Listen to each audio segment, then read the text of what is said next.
So Africa, I think if you look at where the world is headed, if you look at where where humanity is, what humanity is looking for, Africa has to be the best, by far the best potential destination for travel, in the world. There's no question to me. It has everything that the market is set to be looking for: open space, exclusivity, wildlife, conservation. And incidentally, African countries have the fastest growing economies in the world. So Africa is starting to become far more of an area of business focus than most other continents in the world. And we know that business travel always precedes tourism. Africa is such a romantic and mysterious continent, and it's vastly beautiful. And I think it's always going to be very appealing to travellers. I mean, this is where it all began. Let's start off by talking about luxury. Luxury, I think, is a bad word in travel today. And I think generally speaking, whether it's travel or anything else, we're moving away from the concept of luxury brand. For me, luxury should be defined as access to places, to people, and to experiences that are off the beaten track, that are not obvious. The millennials, who are becoming our traveller of the future, are looking for a far more gritty, far more authentic experience that allows them to feel a sense of connection, both emotionally, intellectually, and spiritually with the places they're travelling to. I think the most important thing is that it's not easy to pigeonhole a simple concept of the luxury traveller. That cliche of the retired businessman in chinos spending his well-earned pension is no longer the case anymore. It's more a case of a whole range of age groups, a whole range of demographics of people that are then seeking particular kind of travel. So it's the kind of experiences they're after, and experience is probably key when it comes to luxury. Yes, they may want some creature comforts, but it's the kind of experience that they're seeking, which is going to be something unique, something immersive, something that they perhaps won't get in another destination. The millennial is far more connected and far more technologically aware than any of us who are actually providing this supply chain, so to speak. And I think we need to be more conscious of their needs from an integration of their technology in their lives and their experiences. So what we're giving them has to be a little bit faster. They're wanting to be sharing it, whether it's meerkatting it or periscoping, whatever it is, it's now, it's immediate. And that is changing the consumer needs, and we need to adapt to that. In fact, there are three words I think that sum it up for me.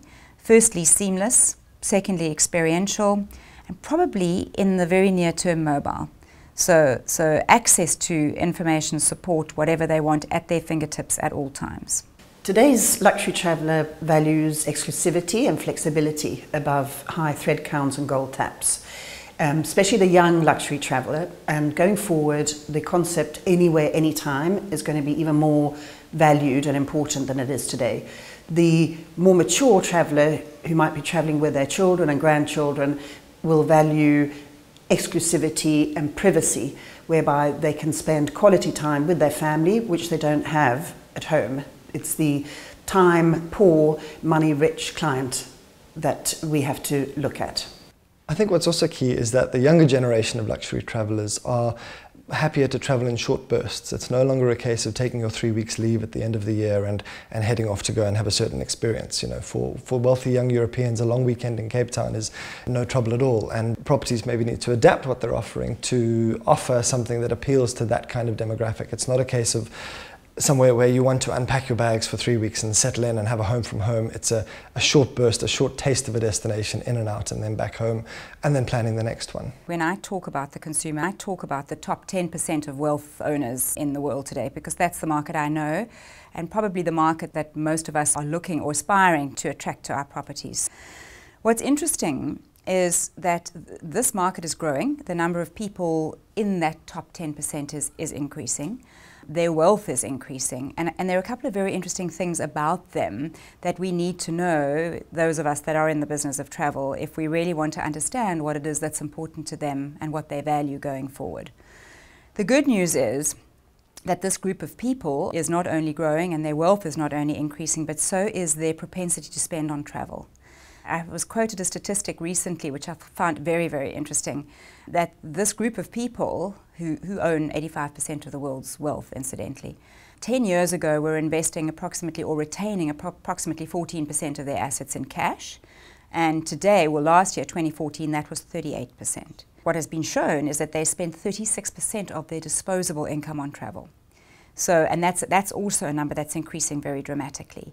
So they're spending a lot more on travel, they have a lot more liquidity, a lot more cash available, so the chances are that travel in this top end of the market, this segment of the market, is probably set to continue. We're probably entering one of our potentially most boom time periods, as it were, for travel in the upcoming, 5 years, you talk to up to 2020. How is this market going to behave? What's going to be different for them? What are they going to value going forward? Pretty hard to tell, given the pace at which we're having to absorb and understand and analyze change at the moment. You know, the disruptive technology that's going on out there, what Uber's doing to the taxi industry, what Airbnb is doing to the travel industry, this is not going to stop. And how that's going to influence how people behave and how they choose to book their travel, difficult to say. But some of the things that we're seeing emerge, which are quite logical when you think about them, are, first of all, this huge increase in family, multi-generational and groups of friend travel. Why is that happening? Well, because as a world of people, we're probably communicating more now than we ever have before because of the social channels that are available to us. But we are in fact socializing less. So we're talking more, communicating more, sharing more, but actually using that as an excuse, I guess, in a way, to spend time together. Perhaps one of the key trends that I've seen in my various travels around Southern Africa is this notion of intergenerational travel or multi-generational travel, where it's a case of everybody from the grandkids to the grandparents are traveling together, and they're all looking for a luxury experience. So the challenge there is for properties to be able to tailor their experience to tick all of those boxes, from an immersive kids program that'll appeal to a 5-year-old right up to something that's going to leave the 75-year-old grandparents walking away with an incredible experience. The world is actually not in a great place right now, and human beings are ashamed of what they're seeing in the world. They're ashamed of the human behavior that's being displayed, you know, in countries all over the world. We are, in fact, at war. The world is, in fact, at war. If you consider the number of people in conflict situations, people that are being killed on a daily basis, we are actually at war. And as human beings who've lived through so many wars, we're uncomfortable with what we're seeing, and that manifests in interesting ways. First of all, that the need to get away from it all, the need to be in places where you literally can forget about what's going on around you, and travel plays an enormously important role in providing that opportunity to do that.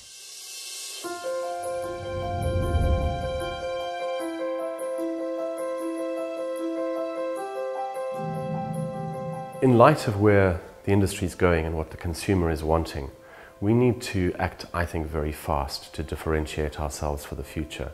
Sadly, in my view, I think that many experiences and much of the product on offer today in Africa is actually extremely boring. I think in some ways what we're offering is the most boring it's been in the last 10 years. And we need to change that. This whole concept, this word experiential, we've lost sight of it. And in fact, I think we should lose the word. We should be looking a little bit more at something like experimental travel, perhaps, where we need to get out of the highly choreographed, highly overly designed experience that many lodges are providing.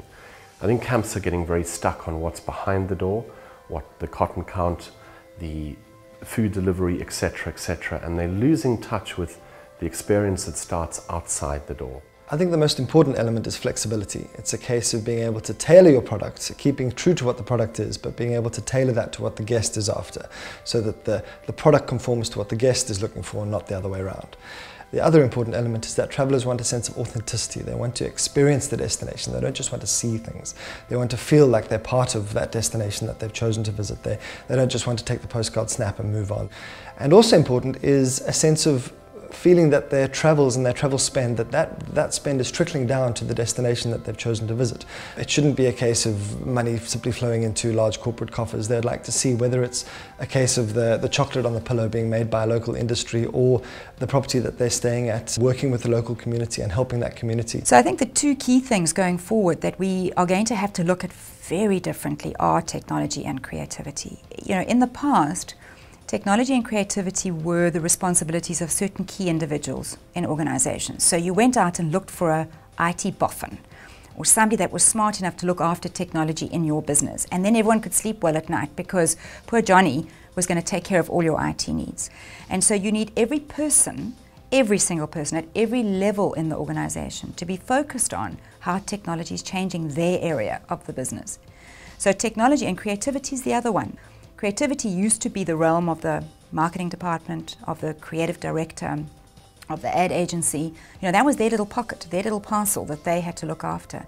And now, if you're not creating environments, if you're not employing the right people and creating environments in which people can truly exercise the creative side of their brain, you're definitely going to fall behind. This is a really interesting question, and I think we have to balance two aspects here.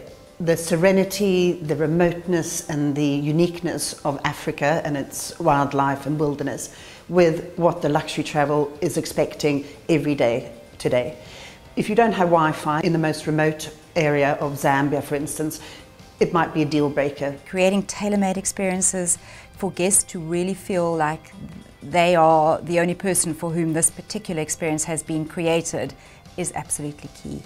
And this is going to necessitate that a lot of people scale down. I think we've come through an era of everybody trying to be everything to everybody, of size mattering most, of commoditization to a degree. And we're already starting to see the industry come back and specialize a lot more. And I think you'll see the same in the hotel and safari offering. Big chain hotels out there have a major challenge ahead of them in order to create this individual, bespoke, personalized experience. So whilst the grouping of people we talk to, these high net worth individuals, are becoming more and more homogenous, they like to feel that each one of them is an individual. Operating in Africa is expensive, and providing a product that both makes money and is truly unique is going to continue to be very challenging. What we have to be careful of is becoming the bed night factory, because that kills the product stone dead. It loses all spontaneity, and for me, that's the thing we need to try and hold on to in the future. We also need to be able to diversify our product. We shouldn't look at one product defining what people need in the luxury market. We need to look at a variety of experiences, take them out for the night under a mosquito net, bring them back to comfort. Those things are becoming increasingly important.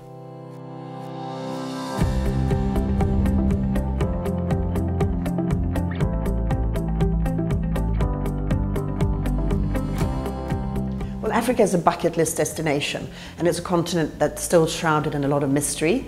So only people who have a lot of time for research and know exactly what they want to book will be able to do so online. The rest will still want an agent, even if it's just for a portion of their holiday, to be involved as a safety net.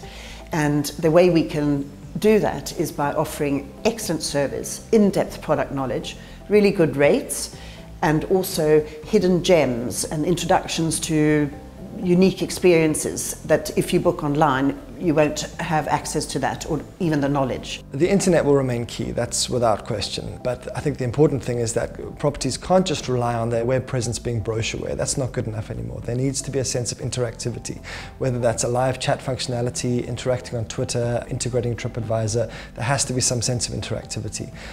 However, there's still definitely a place for the bespoke concierge type travel professional. People want a sense of insider knowledge from the person booking their travels. They want that sense of a connected friend on the ground that can point them to the little hidden secrets, the gems that your ordinary traveler might not discover. What we're seeing happen right now in the market is very interesting. The retail segment of the market, particularly to Africa, because it's an itinerary sell and fairly complicated and a relatively unknown destination in comparison to Europe or Australia. The retail channel generally would book through a third party who could coordinate and pull everything together for them, and probably have very little to do with the property, what was being booked at the end of the day. We're seeing that change quite dramatically because the retailer now, or travel advisor for want of a better word, understands that the way they're going to survive is by providing a better service, a better experience for each guest that they work with than any other distribution channel. In order for them to provide that bespoke or tailored degree of experience that we believe the market is going to be looking for, they have to be very close to the end product.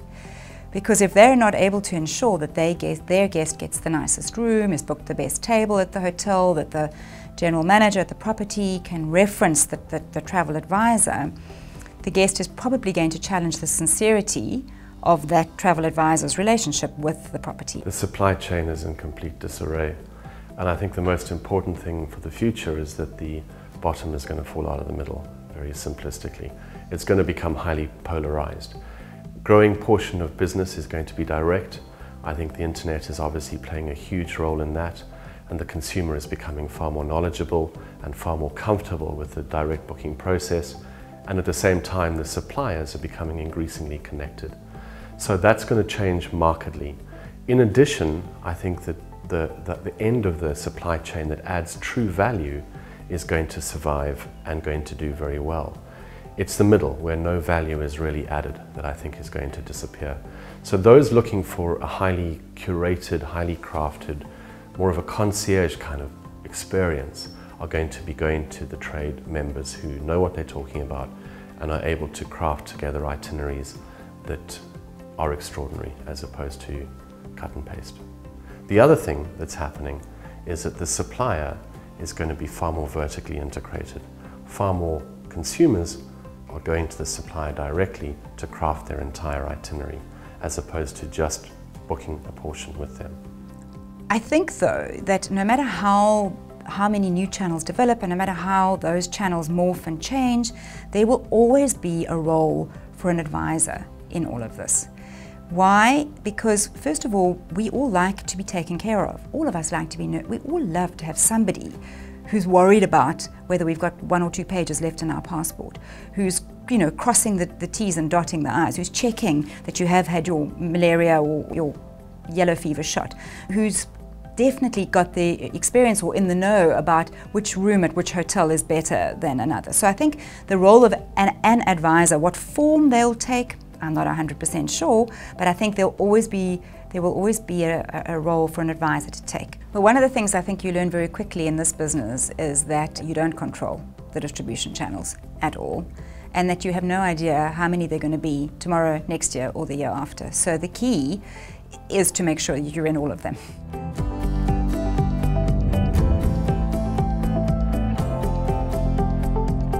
Conservation is becoming absolutely critical to all of us, to the planet really, and we're sitting in Africa with the last remnant of the most significant megafauna on the planet. Those little pockets of wilderness and wildlife are becoming increasingly diminished, and at the same time the consumer is really looking to access that. The relevance of wildlife conservation is huge.